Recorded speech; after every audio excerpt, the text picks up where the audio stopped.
اهلا بالحبايب في رحله فيلم. في البدايه يا ريت ما ننساش ندعي لاخواتنا في كل مكان بالنصر وصحوه الوطن العربي كله. في عالم ما بعد النهايه يا اصدقاء الرحاله بيبقى فيه ندره في الميه والاكل، واتنين اخوات بيكونوا بيحاولوا عشان يعيشوا في الصحراء وهما بيحققوا في موت ابوهم المفاجئ. واحد اسمه إرنست بيبقى ماشي في الصحراء، لقى اتنين متسللين بيحاولوا يكسروا البير بتاعه، فأمرهم يقفوا في مكانهم ويلفوا ببطء، بس بدل ما ينفذوا أوامره واحد منهم قرر يرد ويحاول يضربه. إرنست على طول صوب بندقيته وخلص على المهاجم. لما صاحبه شاف إن زميله مات قرر ينتقم عشان شايف إنه هيموت لو مردش، وبعد ما عملها على نفسه من الخوف المتسلل التاني حاول يخلص على إرنست بمسدسه، بس اتضرب هو كمان.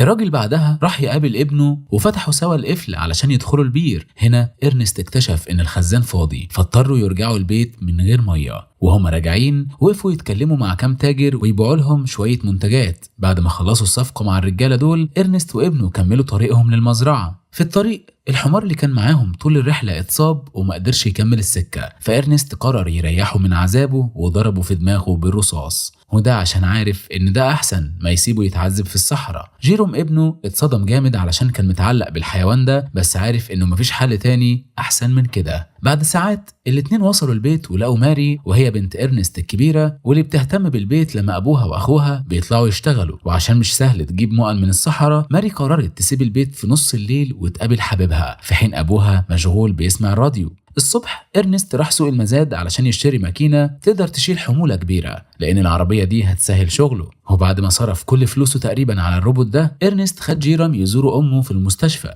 وبعد ما قعدوا معاها شوية رجعوا البيت. من كام سنة الست اتصابت في حادثة وبقت مشلولة. من ساعتها جوزها اضطر يشتغل ضعف الشغل علشان يدفع تكاليف العلاج ويساعدها على حياة كويسة. وهم راجعين المزرعة وقف يملى بنزين، وعشان يبرد شوية من الجو قرر ياخد شفطة من الوقود. وبعد الظهر فليم جه وطلب يستلف الماكينة الجديدة بتاعت إرنست، بس الراجل رفض علشان عارف انه ما ينفعش يثق فيه. من سنين إرنست بيحاول يقنع كاليب يوصل المية لمزرعته، بس المصالح المتضاربة بتمنع عامل البير ده انه يعمل كده. مع ذلك فليم شايف انه لو خد الفرصة يتفاوض مع الرجالة دول هيقدر يقنعهم يعملوا نظام مواسير يوصل المية للمزرعة، بس عمره ما خد الفرصة دي. الاسبوع اللي بعده إرنست وابنه سافروا تاني يعملوا بيزنس مع كاليب، والمرة دي استخدموا الروبوت علشان ينقل البضاعة. وإرنست في محاولة انه يرجع خصوبة المزرعة قرر يعرض على كاليب عرض يقنعه بيه يوصل المية لأرضه، بس برضه محاولاته فشلت. وعشان البير بتاعه ما بقاش بيتجمع فيه مية، إرنست قرر يحفره أعمق علشان يعمل فخ. هو شايف انه لو الحظ حالفه غزال او حاجة زي كده هتعدي تدور على مية،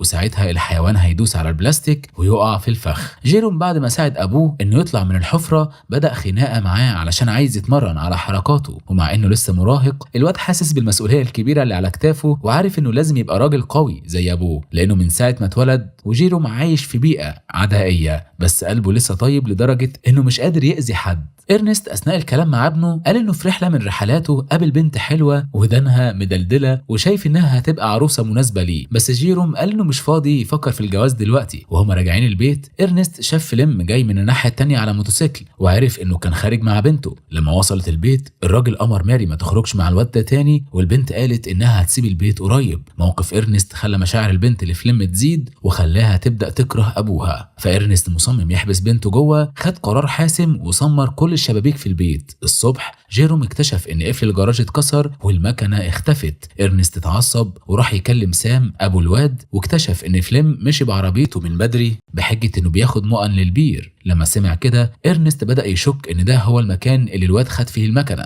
وعلى طول جري وراهم وبندقيته على ظهره. اتسلق الصخر بس اتفاجئ بضربه في وشه. لما فاق لقى كاليب ورجالته قدامه متهمينه انه استخدم الماكينه بتاعته علشان يسرق مؤن من البير. إرنست على طول انكر الاتهامات وحاول يهدي كاليب، بس الراجل المجنون هجم عليه بسكينه واتنين بدأوا معركه. وإرنست بعد ما وقع السلاح من ايد كاليب قدر يمسك بندقيته ويهرب، بس سمع تهديد من كاليب انه هيبعت رجالته يخلصوا عليه. في الليل وهو ماشي في الصحراء إرنست شاف فيلم نايم بهدوء. فصحاه وبندقيته في وشه. بعد ما ربطه إرنست خد الواد وراح بيه لمعسكر كاليب، خطته إنه يرجع المؤن ويثبت إن فليم هو المسؤول عن السرقة. وبعد ما مشي كتير تحت الشمس الاتنين بدأوا يعطشوا جامد، وفليم قال إنه مش قادر يمشي أكتر من كده عشان عطشان جدا. وبالرغم من كل اللي عمله الواد ده، إرنست لسه حاسس بشفقة عليه وقرر يسيبه يمشي. وعشان مفيش مية في الحاجات المسروقة الاتنين قرروا يشربوا إزازة كحول. وفليم اعتذر عن سرقة الماكينة وقال إنه ما قدرش يتقبل إن الحكومة خدت أرض أبوه ووزعتها على ناس تانية. عيلته كانت غنية بس بسبب الحكومة دلوقتي ما عندهمش أي موارد تقريبا. وفليم كان متعصب من الظلم ده، فقرر يرد ويسرق المؤن اللي كاليب وهو موظف الدولة كان جمعها، وده عشان يبيعها على الحدود لأنها بتساوي 10 أضعاف هناك. وفليم في محاولة إنه يقنع إرنست ما يرجعش المؤن دي عرض عليه يبقى شريكه واداله نص الفلوس اللي هياخدها، بس الراجل رفض يعمل كده عشان أخلاقه بتمنعه يتصرف بطريقة غير قانونية. وإرنست حتى وهو سكران لسه مصمم يسلم فليم للرجالة في الحفرة، لكن الواد عارف إنه فرصته إنه يخرج حي من الموقف ده هتبقى قليلة، فاستغل إن حماه سكران ورماه بحجر، والراجل خبطت راسه في صخرة حادة وغاب عن الوعي.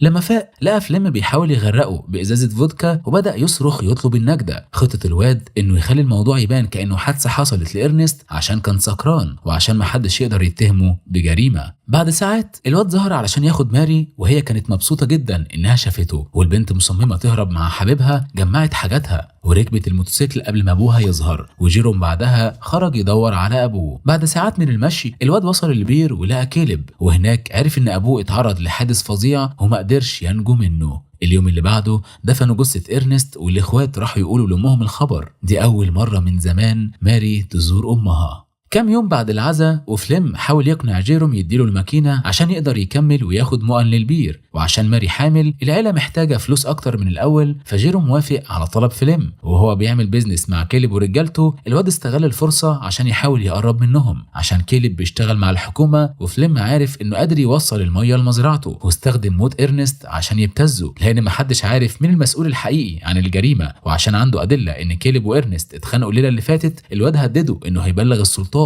فكاليب بقى خايف يتحاكم على جريمة ما عملهاش، فقرر يعمل نظام مواسير يوصل المية للمزرعة، وكل الناس في المنطقة استفادت. بعد أسابيع أول نباتات بدأت تظهر، ومع مرور الشهور الأرض الناشفة اتحولت لأرض زراعية خصبة، وفليم بيستعد يحصد أول محصول قمح. ماري وفليم أخيرا قدروا يتجوزوا ويحتفلوا بيومهم الكبير، بس الواد ما قدرش يسامح نفسه أبدا. هو من وقت للتاني بيلاقي نفسه بيفكر في اليوم اللي اتسبب فيه في موت إرنست. في يوم من الأيام شاف أبوه بيتكلم مع موظفين من البنك وعرف إن أرض إرنست اتحجزت. الأرض كانت مرهونة من سنين بس محدش كان عايز يشتريها، بس دلوقتي وبقى فيها مية جارية ظهر مشترين جداد. وفليم مصمم يسدد الدين راح ورا سوز وروبي اللي خلفوا طفل من قريب. وعشان معدل المواليد كان منخفض جدا في السنين الأخيرة بسبب نقص الموارد، في عائلات غنية كتير مستعدة تدفع عشان تتبنى أطفال، فقال فليم إنه هيبيع ابنه لما يتولد، وطلب من الزوجين يساعدوه يعرف الطفل بيتباع بكام عشان ينوي يستخدم الفلوس في إنقاذ المزرعة. وروبي عشان يساعده في المفاوضات دي خد ابنه للبير، وبدل ما يشوف بس المشترين مستعدين يدفعوا كام في الطفل، فليم باع الطفل بالفعل. أبو الطفل اتغاظ وهاجم المجرمين واتقتل، وفليم بقى الهدف التاني واضطر يهرب عشان ما يتضربش. وأثناء تبادل إطلاق النار الماكينة اتضربت هي كمان، والبرمجة بتاعتها عملت إعادة ضبط المصنع. وفليم من بيع الطفل جمع فلوس كفاية عشان يشتري المزرعة، وقال إنه جاب الفلوس من بيع الماكينة اللي على حسب كلامه روبي اشتراها. لما جيروم عرف إن الماكينة اتباعت اتعصب جدا عشان دي كانت الحاجة الوحيدة اللي أبوه سابها له. بعد أيام كتير في الطريق الماكينة وصلت أخيرا لمحل كالفين هوان، والراجل لاحظ إنها مليانة علامات رصاص. وكالفين لما شاف لوحة الاسم اتصل ببيت إرنست، بس جيروم هو اللي رد على المكالمة وعرف إن عكس كلام فليم الماكينة ضاعت مش اتباعت. جيروم دلوقتي وهو عارف إن جوز أخته كان بيكذب قرر يسافر علشان يعدي الحدود، بس عشان هو قاصر مش مسموح له يسافر لوحده، فاستعان بأنا بنت كان قابلها بالصدفة عشان يعدي الحدود. جيروم لما شافها لاحظ إن البنت حلوة ودانها مدلدلة زي العروسة المحتملة اللي أبوه وصفها له قبل كده. وقبل ما يودعها الواد سأل أنا لو كانت تعرف راجل اسمه إرنست هوم، بس البنت مش فاكرة إنها سمعت الاسم ده قبل كده. الصبح جيروم وصل المحل وقابل كالفين، والراجل قال إنه هيصلح الماكينة، وورى للواد إن العربية فيها عدسات بتسجل فيديوهات، ومن خلال الفيديوهات المسجلة جيروم قدر يسمع صوت أبوه تاني ويشوف صورته. في اللحظة دي شاف إيه اللي حصل بالظبط لإرنست يوم ما مات، واكتشف إن فليم هو اللي قتله. فيلم بعد ما ضرب إرنست بالحجر كان عنده فرصة ياخده للمستشفى عشان الراجل كان لسه عايش، بس بدل كده ربط ايد حماه في الماكينة وجره للبير. في الرحلة دي إرنست ما قدرش يستحمل ومات موتة مؤلمة جدا. جيروم لما شاف باقي الفيديو عرف ازاي فيلم جاب الفلوس عشان يشتري المزرعة، واكتشف ان روبي اتقتل. اليوم اللي بعده لأول مرة من سنين المطر بدأ ينزل في الصحراء. فيلم صحي في نص الليل متحمس ومشي للشباك يتفرج على العاصفة، ولقى جيروم قاعد في المطبخ. الواد قال انه راح يزور امه في المستشفى فقعد بره طول الليل، وبعدين قال انه هيزورها تاني الاسبوع الجاي. جيروم وهو راجع البيت قال لفليم انه شاف الماكينة في الجرن وسأله ازاي قدر يرجعها لانه مش فاهم ازاي الماكينة رجعت. الواد قال ان روبي هو اللي اكيد رجعها وانه هيكلمه بعدين. بعد كام يوم جيروم راح يزور امه اللي متحمسه انها هتبقى جده، وكاترين وهي بتتكلم مع ابنها حست ان في حاجه غلط، بس جيروم رفض يقول لها ايه اللي حاصل بالظبط عشان دي اخر حاجه ممكن يعوزها هي انه يقلقها. لما رجع البيت الواد راح يصطاد مع فليم، ومع انه كان نفسه من كل قلبه يضرب الواد في دماغه، جيروم عارف ان ده لسه مش وقت الانتقام وضرب الغزاله بالطلقه بتاعته. في العشاء جيروم قال ان روبي اتصل بيه وقال انه محتاج يكلم فليم لما سمع كده قال على اخو مراته انه بيكذب عشان روبي ما عندوش راديو فمش ممكن يعمل مكالمات. اليوم اللي بعده ساعي البريد عدى على المزرعه وسلم ظرف لفليم باسم روبي. الجواب بيقول ان روبي كويس بس محتاج اكل وميه عشان يتعافى من جرح رصاصه. فالواد حدد نقطه التقاء مع فليم وطلب منه يزوره في الوادي بكره. فليم قبل ما يمشي ودع مراته وكذب عليها انه رايح ياخد شويه مؤن للبير، وبعدين راح يسال اخو مراته فين البندقيه، بس جيروم قال انه خدها يصلحها. وفليم بعد الجواب اللي وصل له فهم ان روبي فعلا عايش وطلب السماح من جيروم عشان شك فيه. وفليم بعد ما خد سكينه من المطبخ عشان لو احتاجها يدافع عن نفسه مشي بقى ناحيه الوادي واستعان بالماكينه عشان تنقل المؤن اللي بياخدها لروبي. لما وصل هناك الواد بدا ينادي على صاحبه ويقول له انه سوز زعلانه منه جدا عشان فاكره ان جوزها باع الطفل وهرب بالفلوس. وهو في الصحراء بيدور على الواد فليم وقع في فخ حيوانات وكسر رجله، وعلى طول بدا يصرخ ويطلب المساعده وطلب من روبي يظهر ويساعده. بس بدل كده فليم لقى جيروم قدامه وارتاح جدا لما شافه، فاكر ان اخو مراته هينقذه. وفليم بدا يعيط من الالم ويطلب المساعده عشان يطلع من الحفره، بس لما شاف جيروم ماسك حجر في ايده فهم انه وقع في ورطه كبيره، وفهم ان كل ده كان خطه انتقام من اخو مراته. الحقيقه ان روبي مش عايش، والجواب كان خطه جيروم عاملها عشان يجر رجل اللي قتل ابوه في الوادي. لكن بقى بدل ما يقتله الواد قعد كام ساعه يتفرج على فليم وهو بيصرخ وبيطلب المساعده، لكن مفيش حد حواليه يسمعه، واقرب مزرعه على بعد كيلومترات. فده المكان المثالي لجيروم انه ينفذ انتقامه. ومع ان قلبه مليان كراهيه المراهق لسه قادر يحس بالشفقه على جوز اخته. فليم لما حس بكده استغل ضعف الواد وحاول يتلاعب بيه. قال لجيروم ان ماري مش هتقدر تربي طفل لوحدها وهتبقى حياتها صعبه ووحشه. بس جيروم لما فهم ان فليم بيستخدم كلامه عشان يحاول يرقق قلبه وينحيه عن خطته قرر يتصرف بسرعه وقتل الواد بطلقه واحده بس في راسه عشان يخلص بسرعه. بعد ما نفذ انتقامه الواد رجع البيت واضطر يواجه ماري اللي بدأت تصدق ان جوزها سابها. لما شاف اخته حزينه وبتعيط في ركن جيروم حس بالذنب بس عارف انه ما ينفعش يقول لها الحقيقه. لما سمع ماري بتشتكي من اختفاء جوزها جيروم اضطر يكتم دموعه وقال ان كل اللي يقدروا يعملوه دلوقتي هو انهم يستنوا.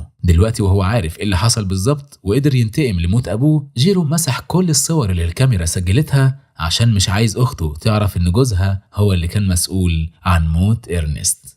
يعني فيلم درامي جميل، وفعلا لو اتحطيت في موقف زي ده يا صديق الرحال هتقتله فعلا زي ما قتل ابوك رغم انه جوز اختك وعنده طفل اللي هو برضه ابن اختك اللي هيتيتم، ولا هتسيبه يعيش بعيد عنكم، ولا هتعمل ايه بالظبط؟ جاوبنا. والهنا يا اصدقائي الرحاله وبتخلص رحلتنا، وعشان تكون في رحلات تانية اكتر اشترك ودوس لايك، ويا رب تكون رحلتنا عجبتكم، وما تنسوش الشير وتقولوا لنا ارائكم واقتراحاتكم في التعليقات، ونشوفكم على خير ان شاء الله. سلام.